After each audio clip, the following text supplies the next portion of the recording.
साथीहरू, अहिले भारतको एक गाउँमा थ्रेसर लाउने क्रममा एक व्यक्तिको ज्यान गएको भिडियो सोशल मिडियाभरि भाइरल भइरहेको छ। धानको बिटा थ्रेसरमा हाल्ने क्रममा थ्रेसरले तानेर ती व्यक्तिको ज्यान गएको छ। के तपाईहरू पनि खेतीपातीको काम गर्नुहुन्छ?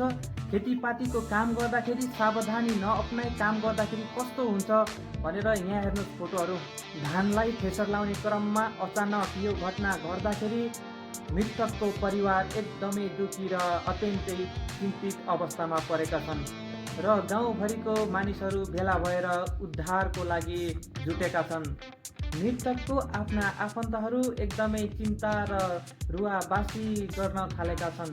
त्यसैले साथीहरू, यदि तपाईहरू पनि आफ्नो घरमा आफ्नो गाउँमा थ्रेसर लाउँदै हुनुहुन्छ वा कसैले थ्रेसर लाएको बेलामा बोलाएर थ्रेसर लाउनलाई जानु हुँदैछ भने कृपया सावधानी अपनाएर मात्रै काम गर्नुहोला, आफ्नो ख्याल राखेर काम गर्नुहोला।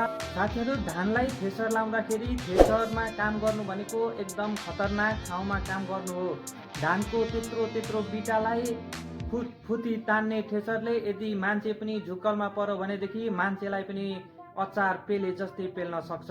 यदि कसैले थ्रेसर लागेको अवस्थामा तपाईँलाई बोलाउँछन् र त्यहाँ काम गर्नु जानु हुँदैछ भनेदेखि आफ्नो ख्याल र आफ्नो सावधानी अपनाएर मात्रै काम गर्नुहोला, यथा थ्रेसरमा काम गर्दा जोखिमपूर्ण हुन सक्छ।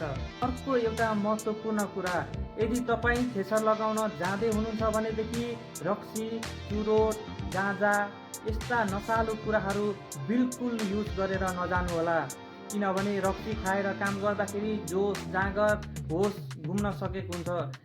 त्यस्तो अवस्थामा जथाभावी काम गर्दाखेरि ज्यानलाई असुरक्षित हुन सक्छ र आफ्नो ज्यानको खतरा बढ्न सक्छ। त्यसैले यदि तपाईँ थ्रेसर लगाउन जाँदै हुनुहुन्छ भनेदेखि रक्सी, गाँजा, चुरोट भन्ने कुराहरू बिल्कुल प्रयोग गरेर नजानुहोला।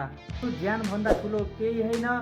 जुनै पनि काम गर्दाखेरि आफ्नो सुरक्षा पहिलो नम्बरमा राख्नुहोस्, त्यसपछि मात्र काम गर्नुहोस्।